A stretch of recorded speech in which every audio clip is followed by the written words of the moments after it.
Hello， 大家好，欢迎回到外媒看中国，我是安博冉。Western media has been in a frenzy again recently over a WeChat post by China's Ministry of State Security, which they say showed Beijing was trying to turn its 1.4 billion citizens into spies. Wow. But if we take a closer look, what do we see? You guessed it, not only does a little bit of brain engagement reveal Western media is peddling crap again, but we also find a fascinating double standard. I know, you're shocked. This is Reports on China. I'm Andy Boreham in Shanghai. Let's get reporting. China's Ministry of State Security opened an account on China's most popular app, WeChat, last week, and the following day sent its first post, urging the public to be vigilant about national security and to report any suspicious activity to the proper authorities. Now, if you're familiar with China or have Chinese friends or you've visited before, the post won't ring any alarm bells. But if you're a Western media journalist, on the other hand, you'll be rubbing your hands together in glee at another opportunity to show your audience just how dark, dangerous, dirty, and dystopian China really is. Like our friends over at Reuters, who ran with this headline: China wants to mobilize entire nation in counter-espionage. A Wall Street Journal journalist shared that article on Twitter and hilariously added, China to 1.4 billion people. We're going to need everyone involved in counter-espionage work. Everyone. But probably the award for the most hilariously ridiculous tweet goes to this New York-based CBS News contributor who wrote, "This literally sent chills down my spine. The Chinese Ministry of State Security calls on all Chinese citizens to participate in counter-espionage work. In other words, spying on fellow citizens and foreigners. Devastating."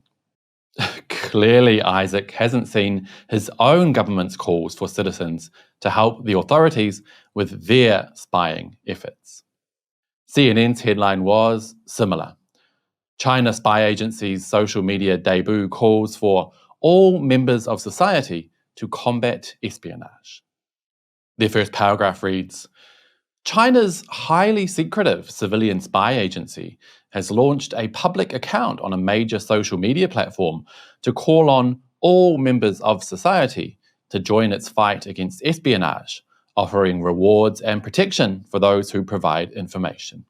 Now, did you notice how they use double standards and dramatic language to make China's Ministry of State Security seem much scarier than, say, the CIA?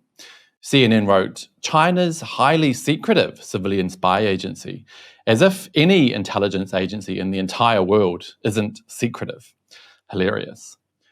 Now, it's true that China's Ministry of State Security made a post on WeChat asking for, among other things, members of the public to be vigilant and to report anything they think might be a threat to national security. But this is no different whatsoever to what any other country does. Let's take a look at the website for the US's Department of Homeland Security, shall we? They have a campaign called If You See Something, Say Something. And, what do we have here? The site says, we all play a role in keeping our communities safe. It's easy to be distracted during our daily routines, such as going to work, school, or the grocery store. But as you're going about your day, if you see something that doesn't seem quite right, say something. Wow, we all play a role, do we? Yes, that's exactly the language China used, go figure. And when they say, if you see something, say something, what they mean explicitly is to contact the government. Again, exactly what the Chinese have asked their citizens to do. Now, let's keep reading and check out the page for signs of suspicious activity. Here we go, there's that language again. We all play a role in keeping our communities safe. Now, I wonder if CNN or Reuters did an article warning that Washington is trying to turn their 330 million citizens into spies for the regime. I guess not. Let's take a look and see what might constitute suspicious activity in the US. Observation surveillance, a prolonged or unusual interest in facilities, buildings, or infrastructure beyond casual or professional interest. Photography. Wow, even taking photos can be suspicious in the US. Interesting.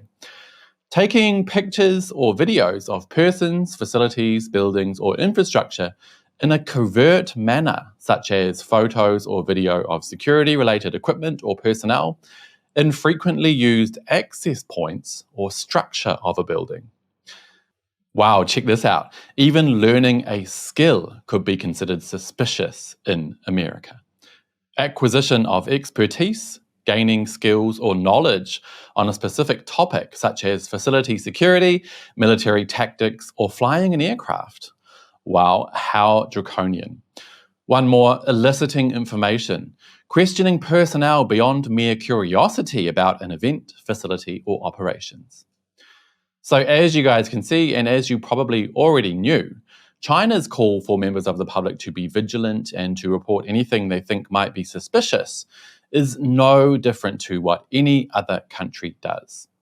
Heck, even my tiny and quiet home country of New Zealand does the exact same thing.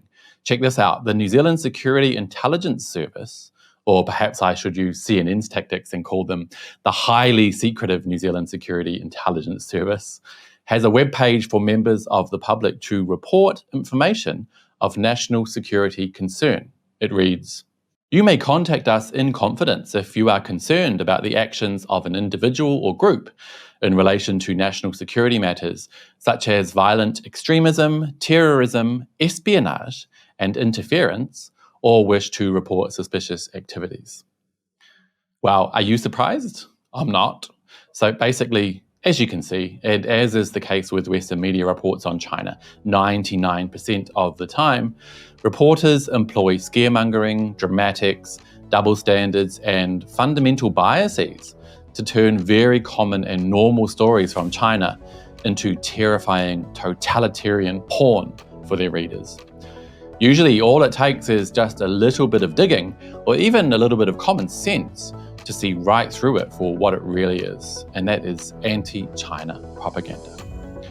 So what do you think? As always, I would love to hear what you have to say, so do let me know down below. Also, don't forget to hit like and subscribe if you haven't already, and I'll see you guys next time. Bye-bye.